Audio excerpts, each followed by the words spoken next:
Baiklah Nanda, kita mulai ya pembelajaran kita pada kesempatan kali ini.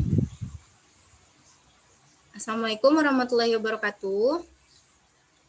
Waalaikumsalam warahmatullahi wabarakatuh. Alhamdulillah kita pada kesempatan kali ini bisa berkumpul bersama walaupun dalam pembelajaran daring ya. Semoga ini tidak melunturkan semangat Ananda semua. Nah, sebelumnya Ibu ingin nanya nih, apa kabar Ananda Ibu semua? Ada sehat? Snatul Ulia sehat? Sehat, Bu. Alhamdulillah. Nah, sebelum kita memulai pembelajaran, alangkah baiknya kita berdoa menurut agama dan kepercayaan masing-masing. Berdoa mulai. Berdoa selesai. Baiklah Ananda, pada kesempatan kali ini pertemuan kali ini kita akan mempelajari mengenai suatu materi ya. Sebelumnya Ibu ingin share screen.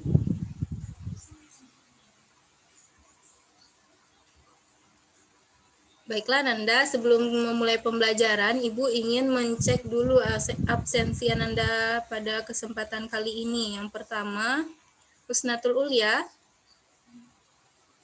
Hadir, Bu. Sarana.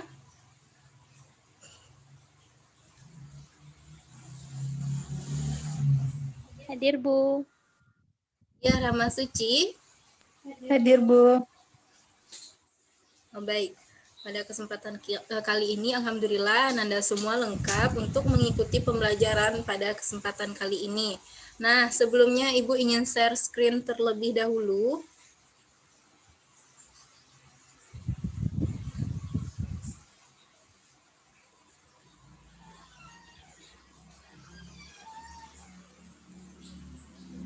Sudah kelihatan, Ananda? Lagi login, Bu.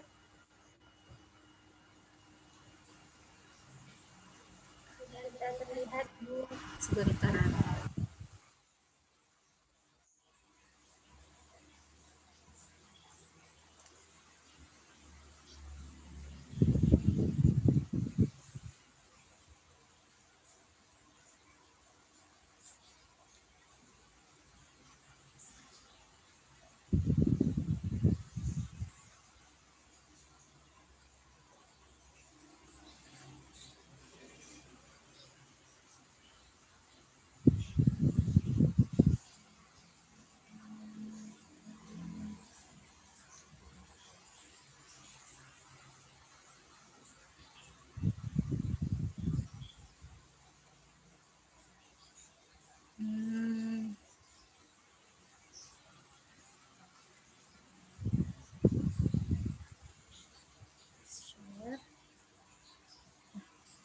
Sudah kelihatan, Ananda?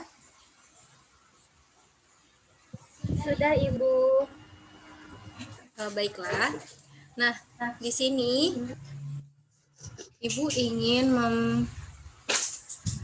bertanya terlebih dahulu kepada Ananda Ibu semua, apakah sebelumnya Ananda pernah menemani Ibu Ananda untuk pergi ke pasar membeli sayur atau mungkin ke supermarket membeli sayuran, buah-buahan? Apakah pernah? Snatul Ulia, pernah nggak pergi ke supermarket atau ke pasar? Pernah, Bu. Sering, Bu. Sering. Nah, kemudian kalau Ulia misalnya pergi mau membeli buah-buahan, di sana pergilah ke tukang buah-buahan. Apa yang Ananda amati di sana? Jadi ada jeruk, Bu. Nih, Bu lihat nih. Coba lihat di layar HP atau laptop Ananda masing-masing. Misalnya, bayangkan Ananda semua pergi ke pasar. Apa yang terlihat? Kalau pergi ke pasar buah, coba. Ada berbagai macam buah, Bu. Nah, betul. Ada berbagai macam buah. Lalu, setelah menurut Ananda, itu susunannya rapi atau tidak? Rapi, Bu. Nah, dengan adanya susunan tersebut, menurut Ananda, ibu si penjual buah ini, kalau Ananda mau pesan buah semangka, mudah enggak ibunya untuk mengambilkan buah semangka tersebut? Mudah, Bu. Nah, itulah yang akan kita pelajari, pengelompokan. Ibunya mengelompokkan jenis-jenis buah-buahan berdasarkan sesama jenisnya. Misalnya jambu air dikelompokkan berdasarkan sesama jambu air, jeruk dikelompokkan sama-sama jeruk. Jadi pada kesempatan kali ini kita akan mempelajari mengenai klasifikasi makhluk hidup.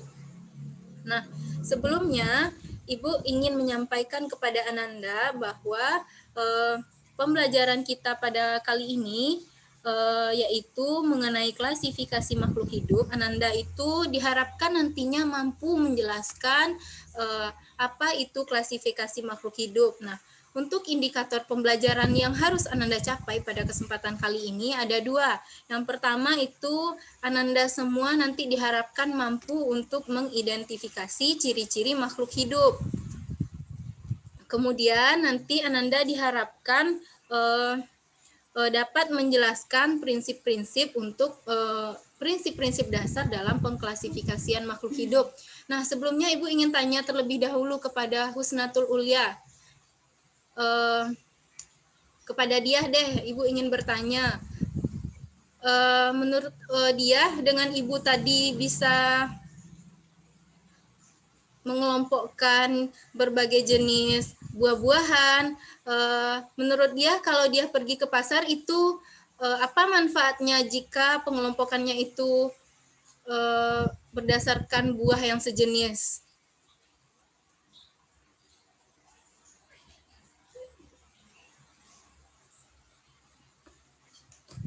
Bagaimana dia?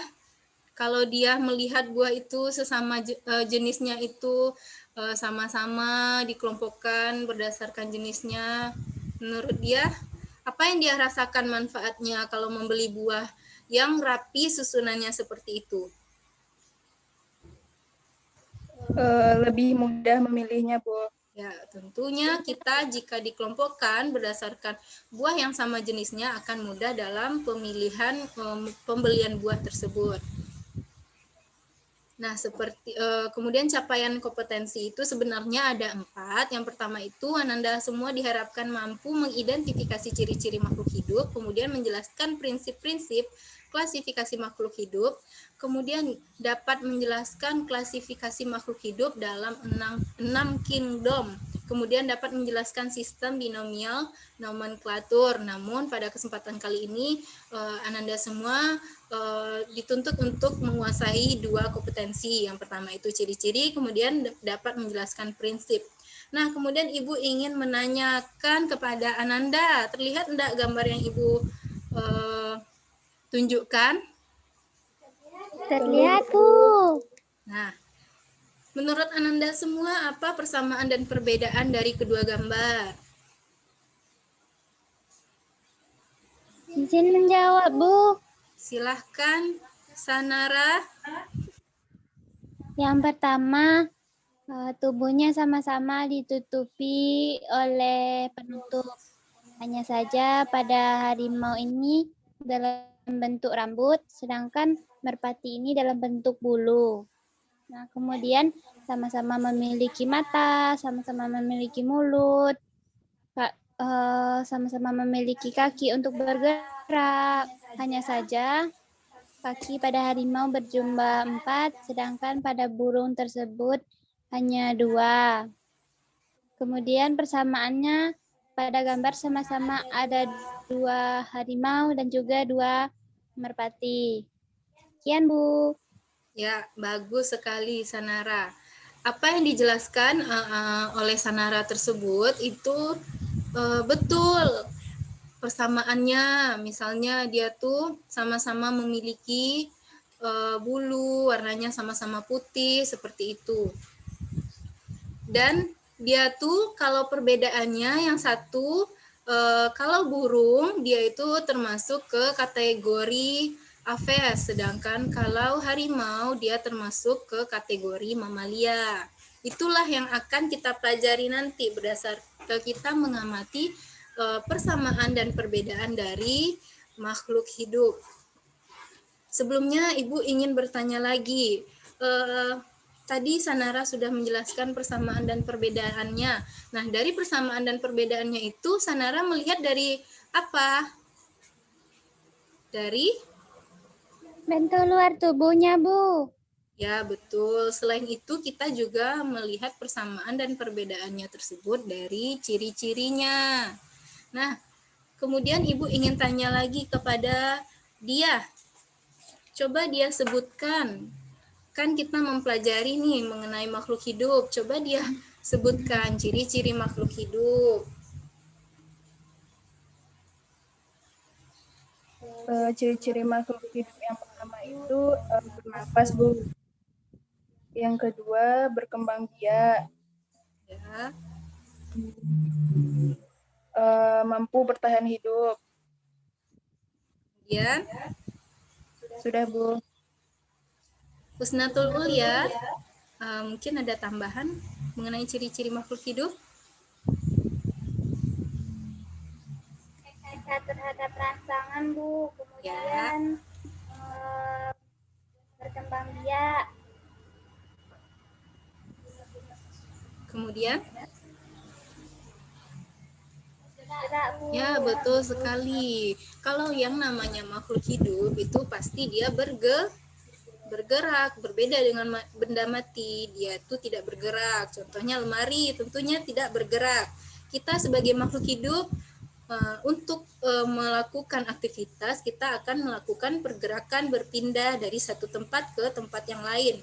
Nah, betul sekali, Ananda Ibu semua, makhluk hidup itu di muka bumi ini beragam spesiesnya, berbeda-beda antara yang satu dengan yang lain.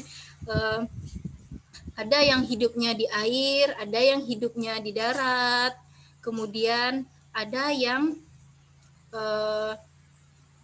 memiliki 2 kaki, ada yang 4 kaki, seperti itu. Nah, makhluk hidup dapat digolongkan atau dikelompokkan. Nah, di penggolongan makhluk hidup ini dinamakan dengan pengklasifikasian. Nah,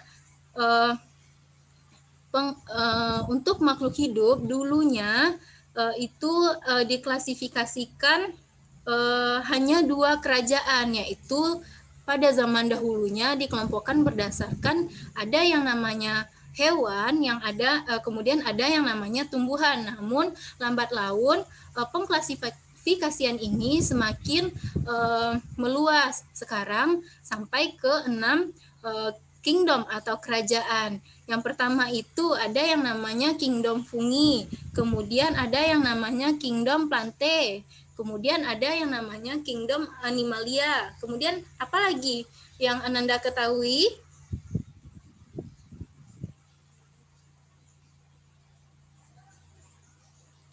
Protista, Bu. Ya, bagus, protista. Kemudian ada yang namanya monera. Kemudian ada berapa itu? Fungi, Bu. Fungi. Yang terakhir?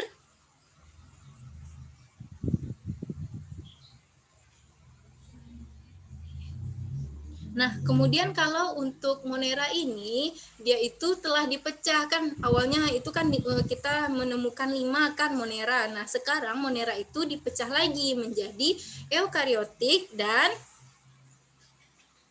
prokariotik. Nah, selanjutnya untuk pengklasifikasian makhluk hidup tentunya ada dasar-dasar pengklasifikasian. Menurut Ananda Ibu semua, apa saja dasar-dasar pengklasifikasian makhluk hidup? Berdasarkan apa kita mengklasifikasian makhluk hidup? Yang seperti yang sudah kita lihat pada gambar tadi, berdasarkan apa? Husnatul Ulia? Ciri morfologinya, Bu. Ciri morfologi itu kita lihat berdasarkan, yang pertama itu berdasarkan persamaan dan perbedaan makhluk hidup. Nah, kemudian kita juga bisa mengelompokkannya itu berdasarkan kegunaannya bagi makhluk hidup. Kemudian kita juga bisa mengelompokkannya berdasarkan ciri-ciri anatomi. Kemudian kita juga bisa mengelompokkannya itu berdasarkan ciri-ciri anatomi dan fisiologi. Kemudian untuk tujuan pengklasifikasian, tadi dia pergi ke pasar, kemudian ibu itu mengelompokkan jenis buah-buahan berdasarkan sesama buahnya. Misalnya misalnya buah jeruk dikelompokkan berdasarkan buah jeruk. Tujuan ibu itu mengelompokkan itu kira-kira untuk apa? Dia untuk menyederhanakan objek supaya lebih mudah ya, untuk betul. memilih. Betul sekali dia. Supaya ibu tersebut mudah dalam memilih. Misalnya orang ingin buah ini, dia langsung kelihatan, oh ini dia buah yang diinginkan. Seperti itu. Jadi tujuan dari pengklasifikasian makhluk hidup ini yang pertama itu tentunya untuk menyederhanakan objek supaya lebih mudah untuk dipelajari. Kemudian yang kedua, untuk mendeskripsikan ciri-ciri makhluk hidup. Kemudian yang ketiga itu supaya kita lebih mudah dalam pengelompokannya. Kemudian untuk mengetahui, ini yang paling penting, untuk mengetahui hubungan kekerabatan antar satu spesies dengan spesies yang lain. Nah, selain tujuan, kita juga tentunya tentunya kita harus mengetahui itu apa sih manfaatnya setelah kita mengklasifikasikan beragam jenis makhluk hidup di muka bumi ini. Menurut dia apa? Sanara. Kalau menurut Sanara, setelah kita mengkelompokkan atau mengklasifikasikan makhluk hidup, nah apa manfaat yang kita dapatkan dalam pengklasifikasian tersebut?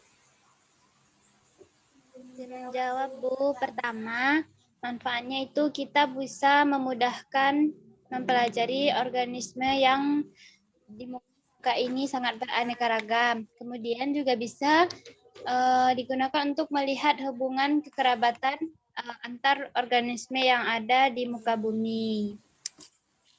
Betul sekali, Sanara. Manfaatnya itu kita dapat mudah dalam mempelajari organisme yang ada di muka bumi ini. Misalnya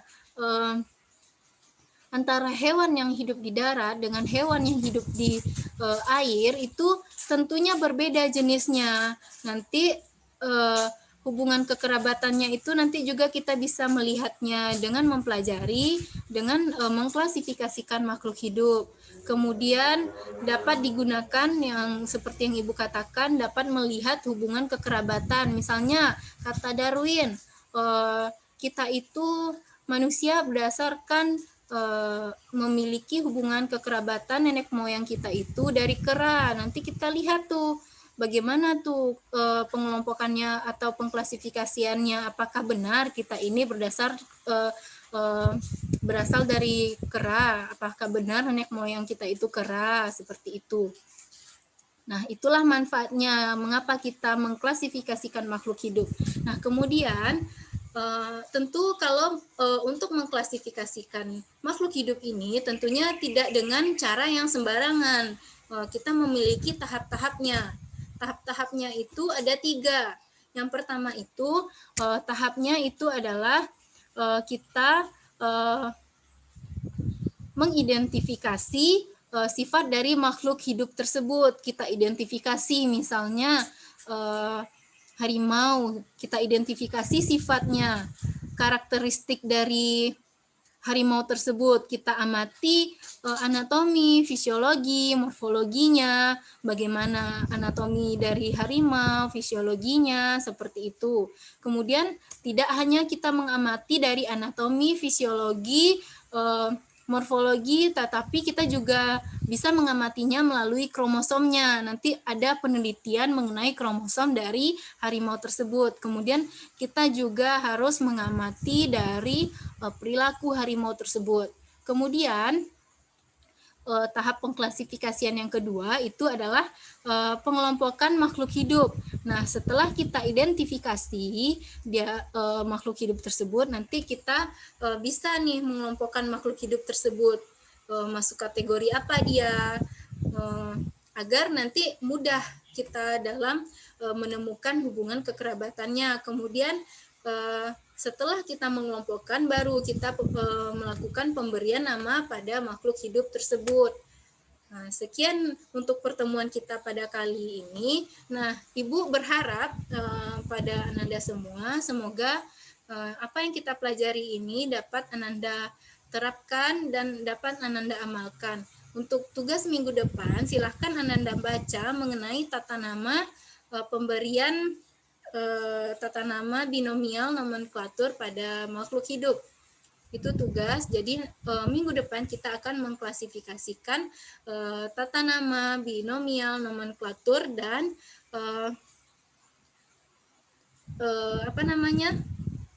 kita diharapkan Ananda juga dapat melakukan klasifikasi makhluk hidup, juga membaca mengenai materi klasifikasi makhluk hidup dalam 6 kingdom. Sekian dulu materi kita pada kesempatan ini. Ibu harap semoga Ananda semua dapat mengamalkan apa yang kita pelajari hari ini. Lebih dan kurangnya Ibu mohon maaf. Ibu sudahi dengan wabillahi taufiq wal hidayah. Assalamualaikum warahmatullahi wabarakatuh. Waalaikumsalam warahmatullahi wabarakatuh. Terima kasih, Bu. Sama.